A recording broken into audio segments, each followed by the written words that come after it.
नांदेडचा महापौर एमआयएम ठरवेल असा दावा एमआयएमचे प्रदेशाध्यक्ष सय्यद मोईन यांनी केला। आम्हाला सातत्याने भाजपची बी टीम म्हटलं जातं, मात्र प्रत्येक निवडणुकीत आम्ही आमचं अस्तित्व दाखवून दिलंय असंही सय्यद मोईन म्हणाले। त्यांच्याशी बातचीत केली आमचे प्रतिनिधी योगेश लाटकर यांनी। पाहूया। आपल्यासोबत एमआयएमचे प्रदेशाध्यक्ष सय्यद मोईन आहेत, आपण त्यांच्याकडनं समजून घेऊ।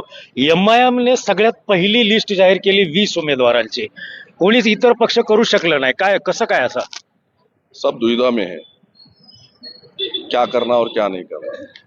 एमआईएम पार्टी सिर्फ इलेक्शन के मौके पर मुतहर्रिक नहीं होती, एक्टिव नहीं होती, बल्कि रात दिन हम लोग काम करते, अवाम के बीच में रहते।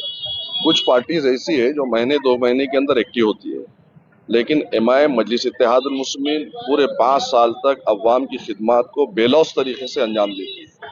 तो उसी का नतीजा है कि हम पहले से प्रिपेयर रहते और हमारे प्रिपरेशन, हमारी तैयारी का ये सबूत है कि सबसे पहली लिस्ट नांदेड़ के अंदर हमने जारी किया।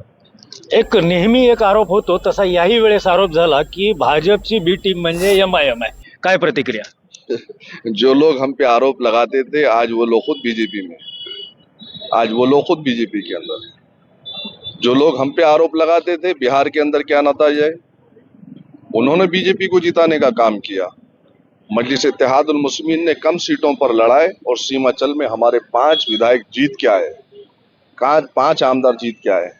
हमने कम सीटों पर नगर परिषद के इलेक्शन में हिस्सा लिया, 85 से ज्यादा उम्मीदवारों को एक नगर अध्यक्ष को कारंजे के हमने जिताया। तो ये हमारा रिजल्ट है। अवाम इनके झूठे बातों से, उनके झूठे दोगली बातों से, इल्जामात से आजिज आ चुकी है, इनके झूठ को समझ गई है, तय करेगी। तर हे होते सय्यद मोईन हे सांगत होते की एमआयएम हीच खरी महापालिका ठरवणार आहे। योगेश लाटकर, एनडीटीव्ही मराठी, नांदेड।